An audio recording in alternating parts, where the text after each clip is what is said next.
Bonjour et bienvenue sur Codable.tv avec François Violin. Aujourd'hui, on va s'intéresser à Ledger. Ledger, c'est une entreprise française qui perpétue l'excellence française dans la sécurité et c'est une start-up qui vient de dépasser le cap du milliard de dollars de capitalisation. C'est donc notre dernière licorne française. Mais que vend-elle dans la sécurité pour valoir 1,5 milliard de dollars? On verra ça ensemble. C'est ce dernier point qui va retenir notre attention. En effet, comment ces machines vont-elles bouleverser notre vie?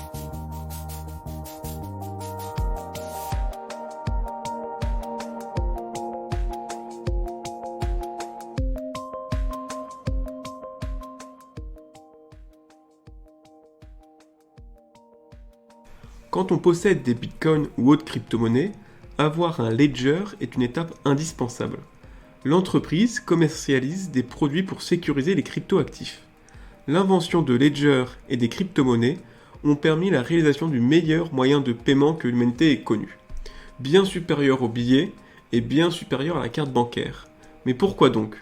On verra ensemble les différents types de paiement et l'excellence française dans ce domaine. Alors, petit disclaimer pour tous les haters qui m'écoutent, non, je ne suis pas affilié à Ledger, ce n'est pas un placement de produit.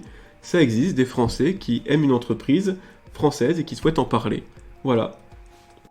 On commence donc notre tour des paiements avec le paiement par monnaie physique. Le principal problème reste de garantir la véracité de la monnaie physique. Comment être sûr que c'est bien le bon métal et non un alliage moins cher? Comment vérifier un billet ou une pièce? Le faux monnayage, même en le condamnant très fermement, 30 ans de prison et 450 000 € d'amende, je rappelle, représente 700 000 billets en circulation en Europe. La palme du paiement physique le moins sécurisé revient au chèque, où on laisse à l'usager le soin de fabriquer son propre billet sans la moindre garantie de provision. Avec les paiements physiques, la fraude vient du client aux dépens du marchand, la monnaie peut être contrefaite. Place maintenant au paiement par monnaie numérique. Avec les monnaies numériques, on change de paradigme. L'argent reste sur le compte et les échanges se font entre les banques. Il n'y a plus de possibilité de fausse monnaie pour le marchand.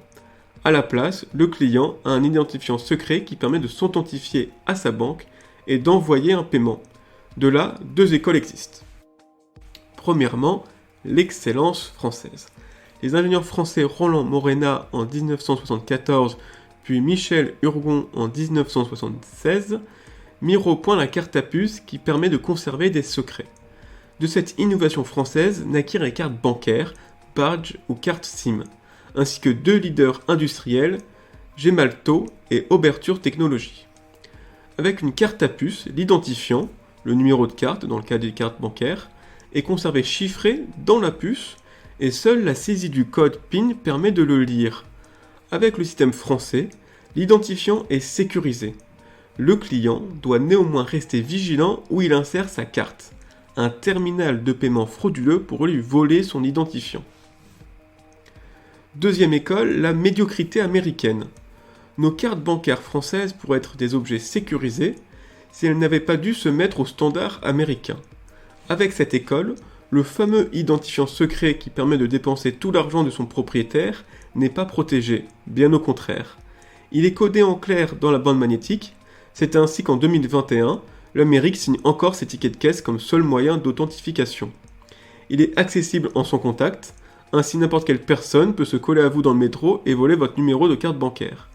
Et enfin, il est écrit en toutes lettres sur la carte elle-même, avec obligation de donner l'identifiant à chaque commerçant en ligne, en espérant que le commerçant ne le conserve pas, ne le revende pas et ne prélève que le bon montant. Rien qu'en France, un tel manque de sécurité provoque plus de 500 millions d'euros de fraude par an. Avec les paiements numériques, la fraude vient du marchand aux dépens du client. L'identifiant secret est en fait partagé à chaque transaction. Enfin, le boss final, paiement par crypto-monnaie. Les crypto-monnaies reprennent l'idée des cartes bancaires. Vous ne détenez pas des bitcoins dans vos mains, les bitcoins restent sur le registre, aka la blockchain. Vous possédez un identifiant secret qui permet de s'authentifier sur le registre. Mais les crypto-monnaies vont plus loin. Lors d'un paiement, vous ne devez plus divulguer votre identifiant au marchand. Non, l'identifiant reste secret, il va vous permettre de créer un laissez-passer. Ce laissez-passer stipule que le marchand X a le droit de prendre Y bitcoin sur votre compte. Dans un paiement par crypto-monnaie, aucune donnée sensible n'est échangée entre le marchand et le client.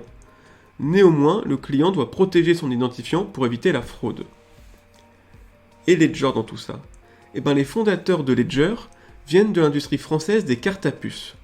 Et ils ont vu dans le marché émergent des crypto-monnaies le besoin pour les utilisateurs de protéger leur identifiant secret. Ils ont donc conçu et vendu plus de 3 millions de hardware wallets.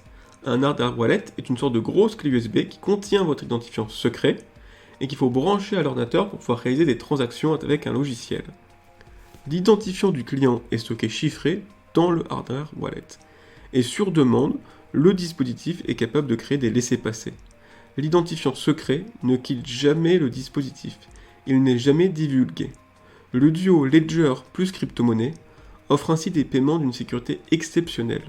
Le marchand a une garantie sur la monnaie grâce à la blockchain, CF le podcast sur la blockchain et la rareté. Le client n'a plus à partager son identifiant secret. Son Ledger fait office de coffre-fort sécurisé pour ses crypto-actifs. Le savoir-faire français de Ledger a permis de se valoriser récemment à 1,5 milliard de dollars et de perdurer l'excellence française dans les systèmes de sécurité embarqués. Voilà, c'est la fin de ce podcast sur notre dernière startup Ledger. J'espère que vous avez aimé ce podcast. Je vous retrouve à très bintôt sur codable.tv. À bientôt.